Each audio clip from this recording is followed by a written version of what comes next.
Hey,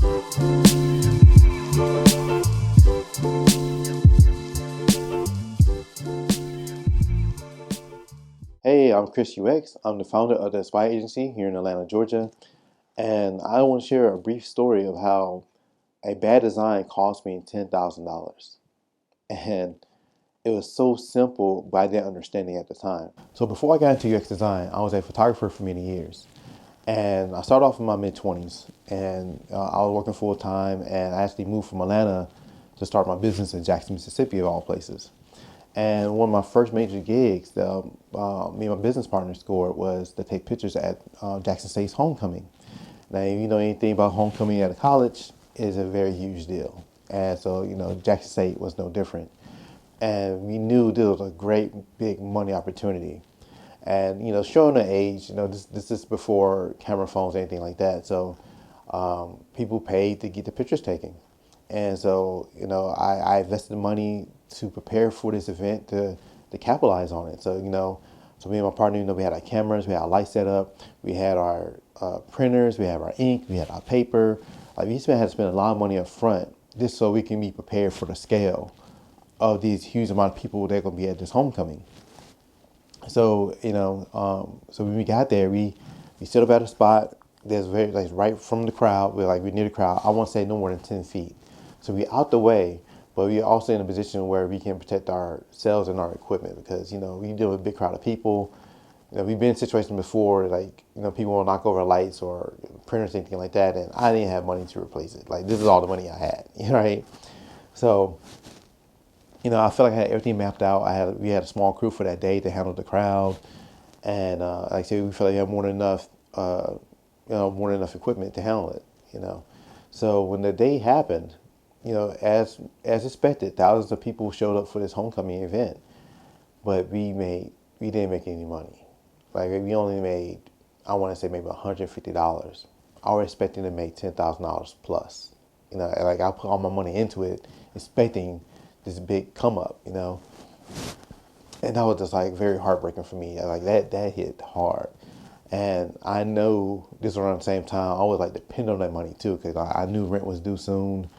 Because I was a full-time photographer, so you didn't know where your next check was coming from, and I just didn't understand it. Like what did I miss? Because I was always been a planner at heart. Like I planned these things out. What failed? It's so horribly bad that I didn't make any money. I was right next to the crowd. But anyway, it's enough to make you want to quit. But I didn't quit. I had other gigs and I recovered and everything, but I just never understood why this particular event was such a failure until many years later. So fast forward a few years later, I moved back to Atlanta, and I was a photographer at the Georgia Aquarium. And I was one of the photographers.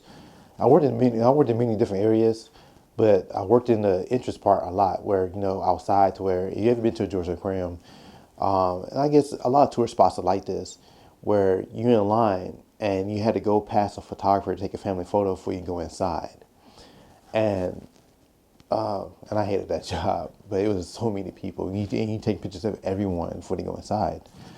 And I remember like multiple times while I was there, some customers would ask like, "Hey, is there any way we can bypass this line and just go inside? We don't want to take a picture." And I had to tell them like, "No, this is the only line. You had to come through here to take the picture." And so of course that led to me disgruntled customers. And so I was like, yeah, why, I was thinking about the people, so yeah, not the business. So like, why are we in people's way? Why can't we just be put to the side somewhere? If they want to take a family photo, they can step to the side and can before they go inside. So one day I was assigned to work on the inside because, like I say, the crim is huge. We work in different positions. So this particular day, I had work as a cashier. And working at the cashier, that way people can come look at the picture and have the option of making the purchase. And mind you, the aquarium is making a killing now because they charging between like $25 to $35 for one 8 by 10 picture at cost, especially behind your paper and ink and bulk, probably gonna cost you like 50 cents. So that's a hell of a flip.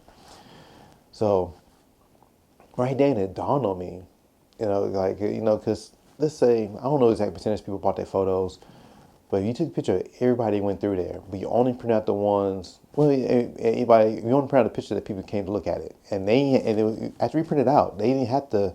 They wasn't obligated to buy it. Like, so they could look at the picture, say they don't like it, and walk away, and we just trash it. Like, it sounds wasteful, and it was wasteful, but that's how it worked. But I guess in a way, it worked with your mind, saying like, hey, they are trying to print this. Now I feel more obligated to buy it. It just lets you know how business, right? And I guess you wouldn't call it dark UX. It kind of like, is this a way of them pressuring you to buy the photo. And so let's just say that, out of all the thousands of people that took photos that day, and only 15% came through to see the pictures printed and bought them. That's still a hell of a lot of money, because like I said, they charging $25 to $35 for one 8x10 photo that only cost them 50 cents or less, right? And so that's when it hit me.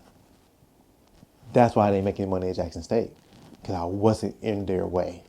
I was so busy trying to be considerate, I guess, in the interest of the people and being out the way, that I didn't make any money. But if I was in their way, they would have saw me. They wouldn't be able to ignore me or avoid me to take the photo. And even if they didn't buy the picture later, I at least would have captured that photo where more people had interest in seeing the photo. They have it printed and looked at it. And I would have made a lot more money that day. A lot more. And it was just so crazy thinking about it. And it was just so random how it just hit me, because like by this point, like I say, this is years later after this bad event. I guess I was still hurt by it. I don't know. But it just came to me. And that's something to think about. You can let me know is that, I guess that's a question of good and bad design, because it wasn't really for the best interest of the user to be in their way, but it was in the best interest for the business to be in their way. And it is amazing how things like that work, and how by me just being 10 feet away from the crowd, just 10 feet away, cost me $10,000 or more at that event. But I don't know, those are something to think about. It's something I just wanted to share. Let me know your thoughts. Because I know as designers, we advocate for the user. That's going to be our top priority.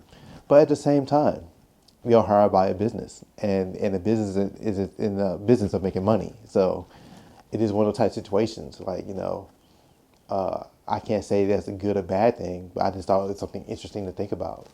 But anyway, and I guess also you can take from this as well that how you can learn from your failure.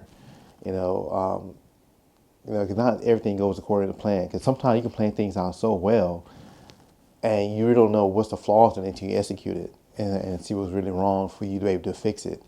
But unfortunately, I was in a situation at that time at Jackson State that there was no redo. Like, that's a failure. That's a failure. And if I want to have another chance at this, I would probably have to wait a whole another year to try to score that gig again and try it happen again. And that's a lot. So also you can take this as a way to learn from your failures. Like, if something doesn't work as intended, try to figure out why it didn't work and how you can adapt and adjust to make it work the next time. But I just want to take a few minutes to share that story. I hope you gain something from it. Like, share, subscribe, connect with me on LinkedIn under ChrisUX. Thanks for watching.